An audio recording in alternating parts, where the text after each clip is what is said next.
Greetings there prop fans, Tony here from Caveman Props with another tutorial. This is one I've been planning for a little while, something I've always wanted. I love the James Bond films, James Bond franchise. I've done a few little James Bond bits before. This is going to be one of my a good tutorial. It's a little bit trial and error, so I don't know how well it's going to turn out. And what it is I want the egg from Octopussy, the Fabergé Egg. And I've always wanted it. I've looked around at different bits of what I can see if I can make one. I've not really found something that really adds up to what I want. So I'm going to start from complete scratch and I'm going to build the egg bit myself, fingers crossed, and then start adding the details. Now this is going to be quite a fiddly one, and as I've said before, I've got quite chunky fingers. So we're not quite sure how this is going to turn out, but we're going to have a go and yeah, let's see if this works. Okay, so what we're going to first start with obviously is the template, and that's what I've got here. I literally just found this one online. There's loads of them about for creating foam eggs. A lot of people do them for like the dragon eggs from Game of Thrones, or like the alien egg from Alien or Aliens. And so I basically just use that, but I've made mine a lot smaller because mine's going to be a smaller egg. And then what I've done is I've marked a bit off here because we want two halves of the egg, one a little bit smaller than the other. And basically you'll need to cut this out now 6 times, so you have 3.5, and then obviously all the top bits. So what I did was I cut them all out as one and then cut these bits in half. So what I'm going to do now is I'm going to heat these, get some kind of shape into them, so they're already a bit pre-curved, and then what we'll do is we'll start doing the sides up here with some contact cement, let that get all nice and tacky, and then we'll start putting it together, try and create our egg. Okay, so we're going to start with the smaller bits. So I've given all these a heat and given them a bit of a curve, and now what I've done is I've put contact cement all down the sides here. This is becoming dry and nice and tacky now, and now what our job is to do is we are going to start putting these together. So I'm going to start at the tip, nice and slowly, just start pushing it together, work our way nice and slowly, hopefully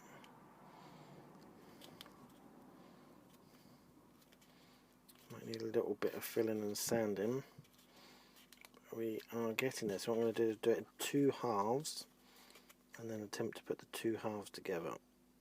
So I'm going to put 3 bits together. This should create half of the shell.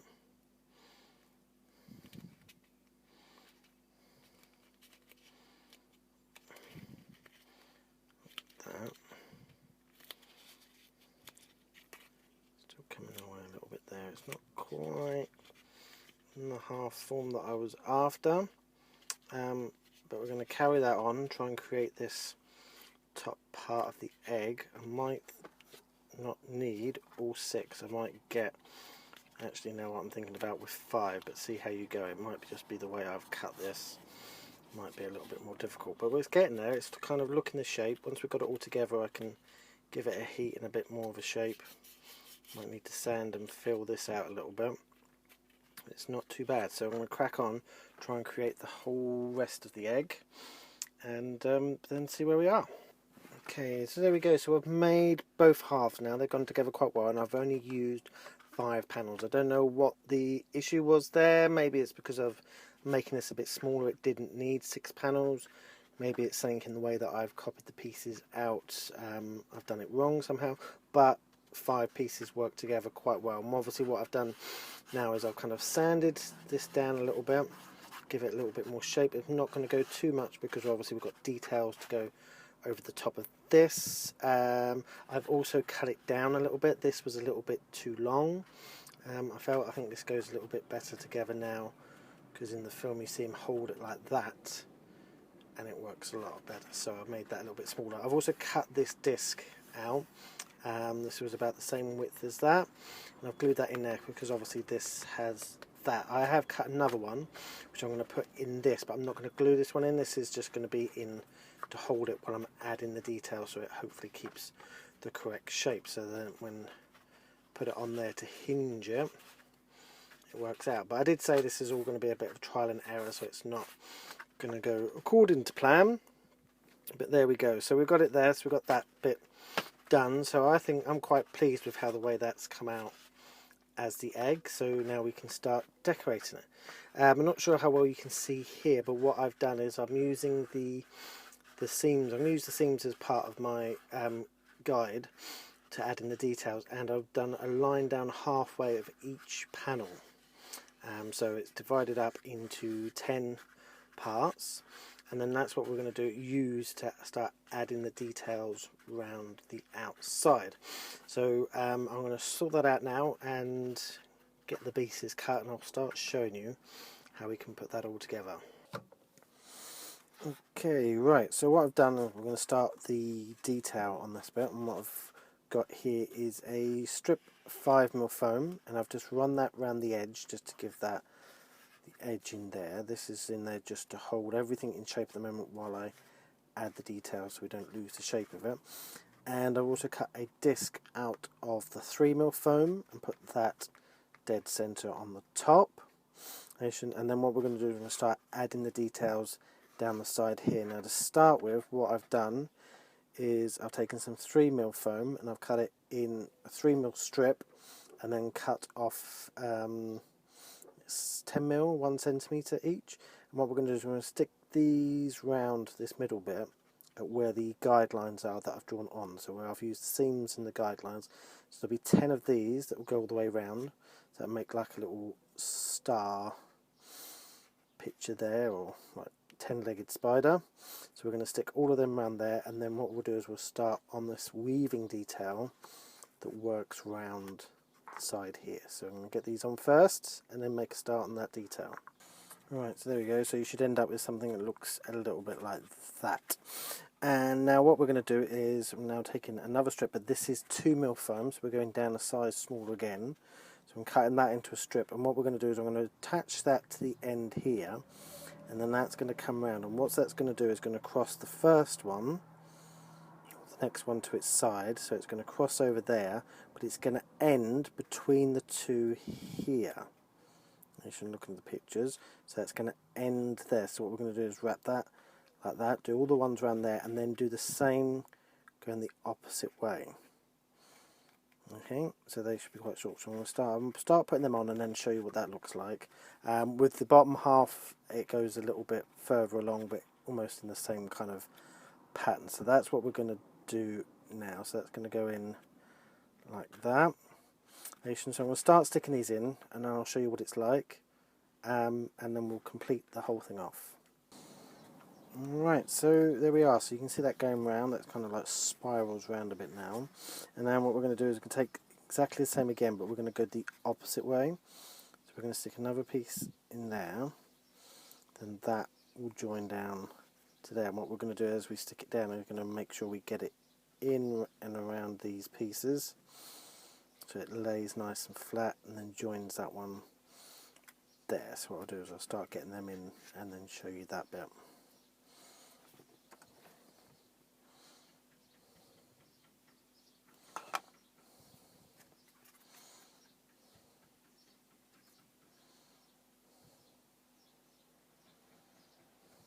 There we go.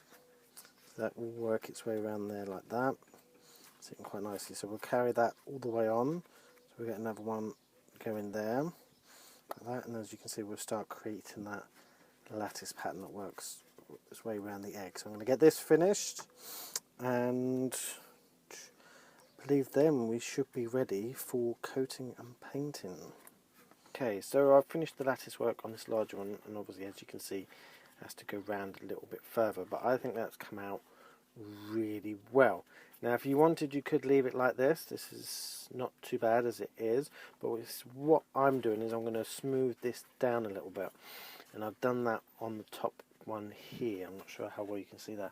And all I've done is I've got my soldering iron burner, and I've literally just used the side, and I've just run it around here, and it's just flattened those lumps off a little bit. But what it's also done, it's also added this texture, because obviously it's supposed to be a bashed out metal work in gold round the egg. So that's what I'm going to do. So I'm going to do that on this one as well, create that, and then these two will be ready for coating and painting. Now obviously I've stuck this in, and what I've done is I've used a soldering iron to create this crossing effect that's on the prop here. This one, obviously this one isn't glued in, that can come out now because that's going to pretty much hold its shape. And then basically what I'm going to do, so this one's going to get coated and painted on the inside as well, because obviously when that hinges that's going to be seen as well. So that's what I'm going to get on now. So I'm going to finish this bit off, coat and paint them. So this one's probably going to sit in a nice little bowl like that. I'm going to coat the inside, and then I can turn it around and coat the outside. This one I'm probably going to stick on a small pin through here into that, because this bit's going to get covered in the end, so I can do that, so I can hold it and get the whole thing coated and painted. So we're going to get crack on with that now.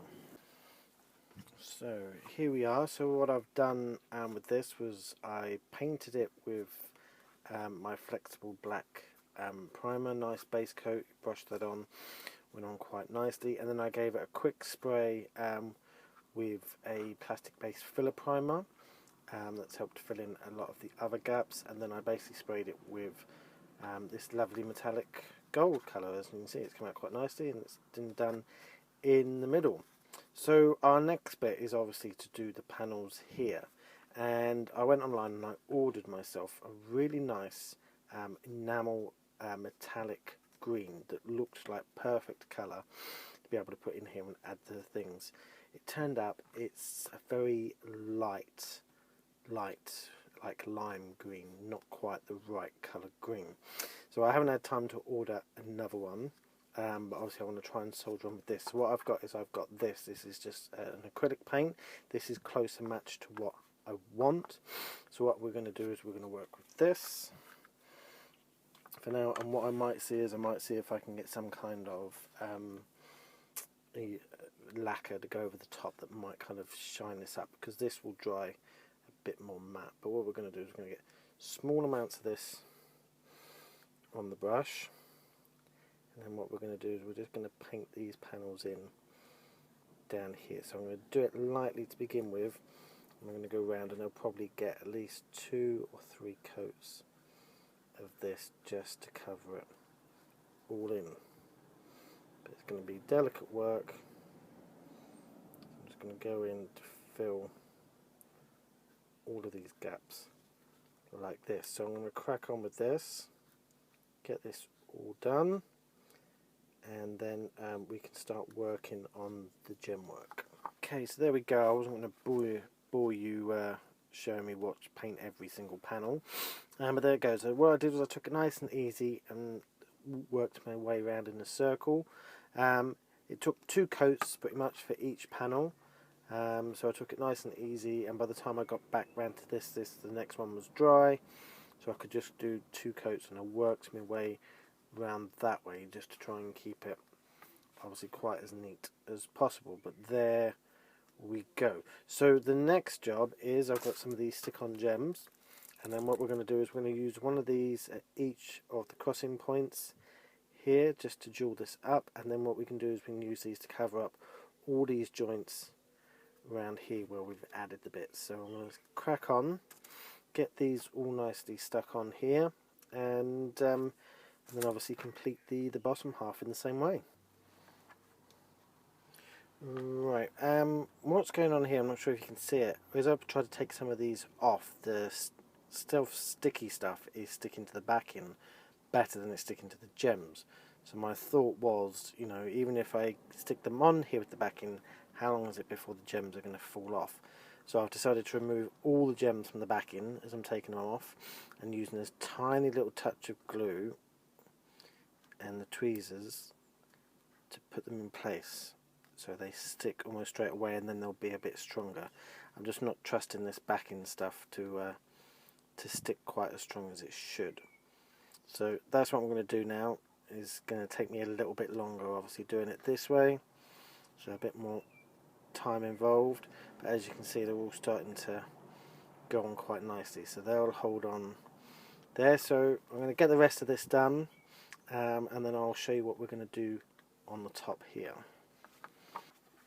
Right, so there we are. This it's all gemmed up. This did take me quite a while to get sorted. It was very fiddly, but I think the look is brilliant now that you can see it on there. I'm really quite enjoying it. And obviously on the tops here, what I've done is I've got these gems in 4 different sizes. So though you can't really tell it, the central one that I put on here is slightly bigger than these ones. And then what I did was I used my tiny little ones around the outside here to that, but there was still a little bit of space. So when I come to do this one, I had a neck size up from this one, so I used them in the middle here, and that kind of filled that space up a little bit better. But I still quite like the tiny little ones around here on the top. So that's it. And then obviously where I'd shaped this bottom bit and we painted that, I've now used each one. I put one of the large crystals in the middle of each of these, so that creates that pattern there. So what we're going to do now is the tricky bit. I'm going to attempt now to hinge this. So these go together there and there. It is quite a tight fit now, but when it goes together, you see now that's looking really good. I'm really quite enjoying that. It needs to come across a little bit more. They should sort of line up like that, but there we go. So that is looking really good. So all I want to do now is attempt to hinge this back bit so it can open like that, like the original Fabergé Egg. And then obviously I've just got to think of a way of displaying it. So that's going to go. So I'm going to see if I can get the hinge on now, and yeah, and then we'll see what it looks like finished. Right, so that has actually worked really well. That tiny little hinge has gone in quite well there, and I can almost pretty much get it closed properly there. But I think when I display it, I'm going to display it ever so slightly open anyway. But that's a really good hinge because it's holding the weight of that anyway, and there's virtually no weight to it at all. Now you may think that we're done there, but we're not quite, because I've got one more detail to add, and that's something to sit in here. So I did kind of like rack my brains thinking about that, and as chance would have it, by looking I found a keyring of a carriage. And so I purchased one of these, and then using the stick-on gems that I have, I've managed to, I'm not sure how well you can see that there, I've managed to gem it up, couple on the wheels and around it just to make it look good. It had a ring on the top here, and what I've done is I've cut the ring off and sanded it down, and I think that looks quite nice. So what I'm going to do now is that is going to be glued into the middle there, ready for display, and that will then be this prop finished. So there we are, guys. This prop is now done, and you can see it opens up nicely and shows the little carriage in the middle there. I'm not sure how well you can see that, but I'm going to post some brilliant pictures of these up on my Facebook and Instagram account, so you can go and have a decent look at them if you want. You know, but tell us what you think. Please leave a comment. Let me know what you think about the build of this project. If there's any other James Bond props you'd like, because I love James Bond, so anyone's got some ideas out there, I'd love to give them a go, and something to have a look at if you think that's a bit strange. But there we go, guys. So this is this prop all done. It was quite a bit trial and error, I think, on this one. There were a few bits on it that I'm not quite so sure about. So if I was to rebuild it again, I'd probably be able to do a slightly better job. But for a quick run through, I'm really quite pleased with this. I'm very happy with how it's come out. All I've got to do now is think of a way of displaying it. But there we go, guys. So let us know what you think. Please like, please subscribe, drop us a comment below, or contact us on social media, and tell us what you think. But this one's now done. Hope you enjoyed it, and I will check you all in the next tutorial very soon.